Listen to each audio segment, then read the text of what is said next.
Friends, ഇന്ന് നമ്മൾ ഈ ഒരു ഫ്രിഡ്ജ് ബോക്സ് ഇല്ലേ, ഫ്രിഡ്ജ് ബോക്സും അതുപോലെ തന്നെ നമ്മുടെ വാഴ ഉണ്ടല്ല, വാഴ കൊല വെട്ടിയിട്ടുള്ള വാഴപ്പിണ്ടിയും കൂടി ഒരുമിച്ചിട്ടിട്ട് ഒരു തോണി ഉണ്ടാക്കാൻ പോട്ടോ. അതിൻ്റെ കാഴ്ചകളും വിശേഷങ്ങളും ഒന്ന് ഷെയർ ചെയ്യാൻ പോകുന്നത്.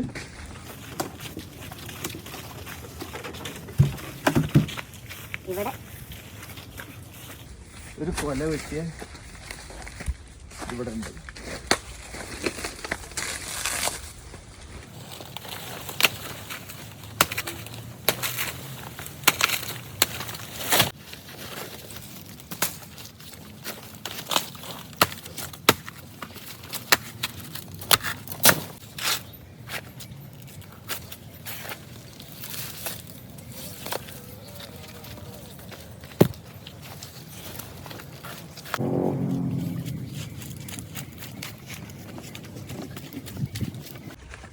വാഴ നമുക്ക് ഇനിയും വേണം, കാരണം ഒരു ഫ്രിഡ്ജ് ബോക്സ് ഉള്ളൂ. ഒരു ഫ്രിഡ്ജ് ബോക്സ് ചിലപ്പോൾ നമ്മൾ വെയിറ്റ് താങ്ങണമെന്നില്ല.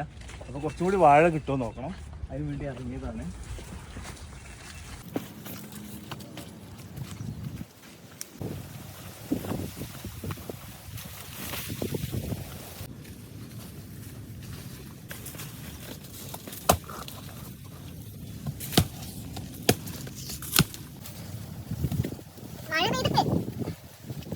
വീണിട്ട് തോന്നുന്നുണ്ട്. 2 വാഴ കിട്ടിയിട്ടുണ്ട്. ചെറിയ സ്മെല്ല് വാഴ വെള്ളം എടുത്തിരിക്കുന്നത്, അതേപോലെ തന്നെ വെയിറ്റും ഉണ്ട്. ഇത് വെള്ളത്തിലിട്ടാൽ പാവില്ലെന്ന് അറിയില്ല. എങ്ങനെ നമുക്ക് നോക്കാം, അവിടെ നോക്കാം.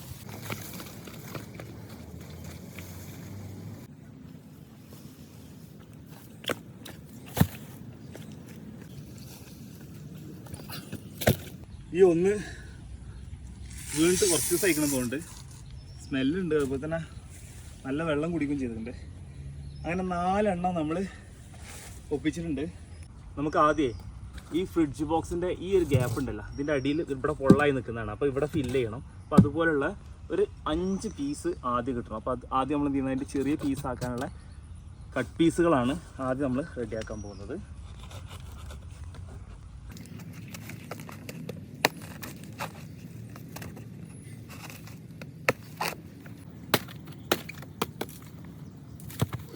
ഇനി നമ്മൾ നേരത്തെ അളവിൽ കട്ട് ചെയ്തല്ലോ, ആ പീസുകൾ ഇതാ നമ്മൾ ഇവിടെ ഇട്ട് കൊടുക്കുകയാണ്. ഇതിൻ്റെ മുകളിലാണ് ഇനി നമ്മൾ ഫ്രിഡ്ജ് ബോക്സ് വെക്കുക.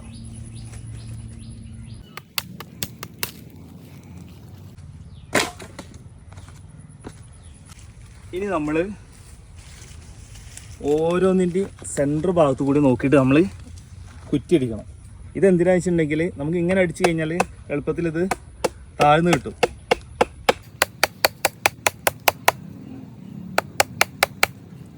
അങ്ങനെ നമ്മൾ ഉണ്ടാക്കിയിട്ടുള്ള ഈ 5 പീസിൽ നമ്മൾ കൊള്ളി അടിച്ച് കയറ്റിയിട്ടുണ്ട്. ഈ വാഴ ഈ കൊള്ളിക്ക് മുകളിലായിട്ട് നമുക്കിത് കയറ്റി വെക്കാം.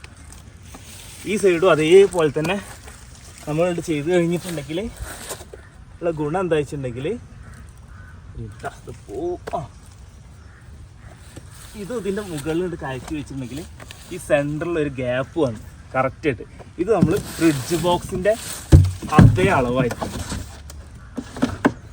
അങ്ങനെ ഒരു 4 എണ്ണം കെട്ടിയിട്ടുണ്ട്. 5ാമത്തെ കൂടി കെട്ടിക്കൊണ്ടിരിക്കുകയാണ്. അതിലിടക്കാണ് നമ്മളിവിടുത്തെ ഓട്ടത്തിലുണ്ടായിരുന്ന ഡ്രാഗൺ ഫ്രൂട്ട് ഉണ്ടല്ലോ, അതൊന്ന് പൊട്ടിക്കാനുണ്ട് എൻ്റെ പോയത്തത്. അപ്പോൾ അതും കൂടി ഒന്ന് പൊട്ടിച്ചിട്ടുണ്ട്.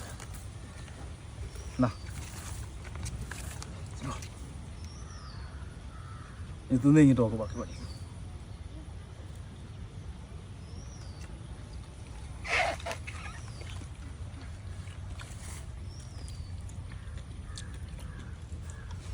ഫ്രണ്ട്സ്, അങ്ങനെ നമ്മളിതാ അടിയില്ലേ ഇതേപോലെ ഇങ്ങനെ കെട്ടി വെച്ചിട്ടുണ്ട്. ഇനി നമ്മൾ ഇതിൻ്റെ മുകളിലേക്ക് ഇറക്കി വെച്ചാൽ സാധനം സെറ്റായി. അതിലിടയ്ക്ക് ഇവിടെ ഒരു പ്രോബ്ലം ഉള്ളതെന്ന് വെച്ചിട്ടുണ്ടെങ്കിൽ ഈ ഭാഗത്ത് ഫ്രിഡ്ജ് ബോക്സിന് എപ്പോഴും ഒരു ഗ്യാപ്പ് ഉണ്ടാവും, നമ്മൾ ശ്രദ്ധിച്ച് കഴിഞ്ഞാൽ കാണാൻ പറ്റും. അപ്പോൾ ഇത് ചിലപ്പോൾ ഇങ്ങനെ ആടാൻ ചാൻസ് ഉണ്ട്. അപ്പോൾ ഇവിടെ ഒരു വാഴപ്പിണ്ടിയും കൂടി ഇവിടെ ഇട്ടിട്ട് നമുക്ക് ഫില്ല് ചെയ്യണം കേട്ടോ. നമ്മളിപ്പോൾ മുറിച്ചെടുത്തിട്ടുള്ള വാഴപ്പിണ്ടി ഉണ്ടല്ലോ, അതിതാ കറക്റ്റ് ഇവിടെ വെച്ച് കഴിഞ്ഞാൽ ഇവിടുത്തെ ഈ പ്രശ്നം തീർന്നെത്തിയിട്ടാണ്. ഫൈനലി അങ്ങനെ നമ്മളുടെ ഫ്രിഡ്ജ് ബോക്സും വാഴപ്പിണ്ടിയും വെച്ചിട്ടുള്ള ഒരു തോണി നിർമ്മാണം നമ്മളിവിടെ കംപ്ലീറ്റ് ചെയ്തിട്ടുണ്ട്. ഇനി അടുത്ത് ഇതാ നമ്മൾ വെള്ളത്തിലേക്ക് സംഭവം ഒന്ന് ഇറക്കി വിടുക, അതിൽ കയറി പോകുക എന്നുള്ളത് മാത്രമാണ്. അതാണ് ഇതിൽ ഒരു റിസൾട്ട് എന്നുള്ളതും. ഫൈനലായിട്ടുള്ള റിസൾട്ട് കിട്ടണമെങ്കിൽ ഇതിപ്പോൾ ഉണ്ടാക്കി കണ്ടാൽ പോരല്ല, നമ്മൾ ഉപയോഗിച്ച് കാണിക്കും കൂടി വേണ്ടേ. ഫ്രണ്ട്സ്, നല്ലൊരു ക്ലൈമറ്റാണ് ഇപ്പോൾ എത്തിയുള്ളത്. നല്ലൊരു കാറ്റും മഴയും കോളും വരുന്നുണ്ട്. അതിന് മുമ്പായിട്ട് നമുക്ക് എന്ത് ചെയ്യാം, നമ്മുടെ തോണി ഒന്നങ്ങോട്ട് ഇറക്കട്ടാ.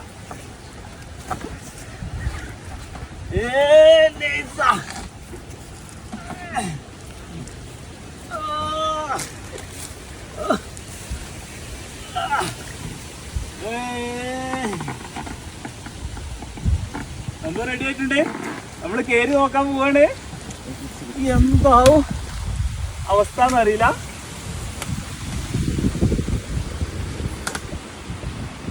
വലിയ കുഴപ്പമില്ല കേട്ടാ. ഇനി ഒരു കൊള്ളി കിട്ടി കഴിഞ്ഞാല് നമുക്കൊന്ന് തുഴഞ്ഞു നോക്കാം. എടുക്ക് കൊള്ളി എടുക്ക്. എന്നതാട്ടാ കൊള്ളി എടുക്ക് വേണ്ടേ.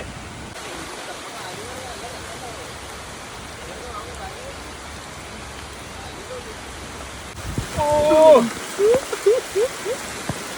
നമുക്ക് ബാലൻസ് ചെയ്യാൻ പറ്റുന്നില്ല കേട്ടാ. സംഭവം ഉണ്ടാക്കിയത് താവണില്ല, പക്ഷെ ബാലൻസ് ചെയ്യാൻ പറ്റണില്ല.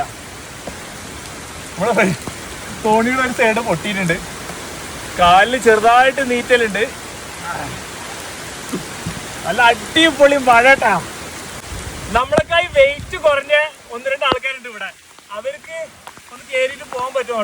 പിന്നെ തുഴയാനുള്ള ഈ കൊള്ളി ഉണ്ടല്ലോ, നിലത്ത് തട്ടുന്നില്ല. കാരണം സപ്പോർട്ട് ചെയ്യാൻ വേണ്ടി നമുക്ക് എന്തെങ്കിലും ബാലൻസ് ആയിട്ട് പോകുമ്പോൾ കുത്തിയിട്ട് നിൽക്കാൻ പറ്റുന്നില്ല. പിന്നെ നമ്മൾ വെയിറ്റ് ഏകദേശം ഒരു 85-90 അടുത്ത് വെയിറ്റും ഉണ്ട്. അപ്പോൾ ഇവരൊക്കെ നല്ല ബോഡിയൊക്കെ നല്ല രീതിയിൽ ജിമ്മിനൊക്കെ പോണ ആൾക്കാരെ കണ്ടില്ലേ, ബോഡിയൊക്കെ കണ്ടില്ലേ. ഭയങ്കര ഫിറ്റാണ്. അവരത് ബാലൻസ് ചെയ്ത് നിൽക്കുമെന്ന് വിചാരിക്കണേ. ആള് പോകുന്നുണ്ട്, അവനത് അങ്ങോട്ട് എത്തിയിട്ടുണ്ട്. ആള് തുഴയണില്ല, തുഴ ഒഴിവാക്കിയിട്ടുണ്ട്. ആ ഫ്രിഡ്ജ് ബോക്സിൻ്റെ ആ കട്ടിങ് ഉണ്ടായിരുന്നില്ലേ, എടാ അവിടെ ഇരുന്നിട്ട് മറിയണില്ലേ, അവിടെ ഇരിക്കാൻ പറ്റണ്ടാ? ഒന്നുമില്ല ചോദിച്ചാ. പക്ഷെ നമ്മളവിടെ ഇരുന്ന് കഴിഞ്ഞാൽ ചിലപ്പോൾ മറിയട്ടാ. അവൻ്റെ വെയിറ്റും നമ്മൾ വെയിറ്റും കൂടി മാറ്റണ്ടല്ലോ.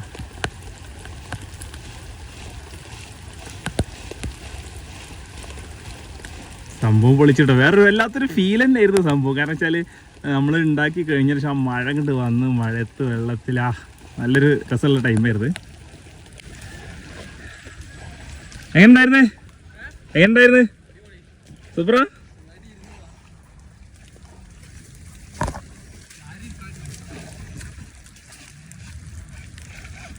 ഇവിടെ പായലില്ലല്ലോ അധികം.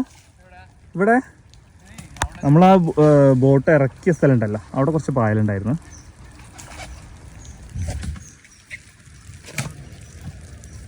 കരക്ക് കയറണം എന്നുണ്ടെങ്കിൽ ഒരാൾ പിടിച്ചു കൊടുത്താൽ മതി. പറ്റ ഒരു സൈഡ് ഓക്കെ റെഡിയില്ലേ.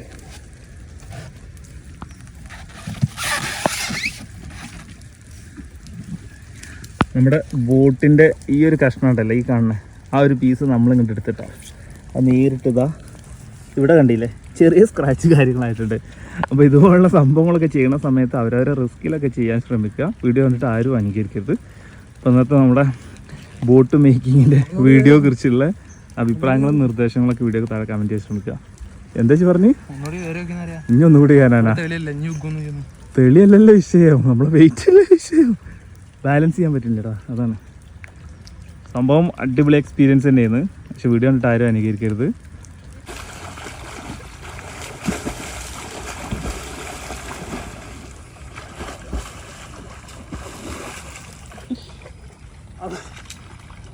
അപ്പോൾ ഇന്നത്തെ വീഡിയോ കുറിച്ചുള്ള നിങ്ങളുടെ വലിയൊരു നിർദ്ദേശങ്ങളും അഭിപ്രായങ്ങളൊക്കെ വീഡിയോക്ക് താഴെ കമൻറ്റ് ചെയ്യാൻ ശ്രമിക്കുക. നമ്മുടെ ഫേസ്ബുക്ക് പേജൊക്കെ ഒന്ന് ഫോളോ ചെയ്യുക, യൂട്യൂബ് ചാനൽ സബ്സ്ക്രൈബ് ചെയ്യുക, സപ്പോർട്ട് അറിയിക്കുക. കൂടുതൽ നല്ല കാഴ്ചകളും വിശേഷങ്ങളായിട്ട് നമുക്ക് വീണ്ടും കാണാം. ബൈ.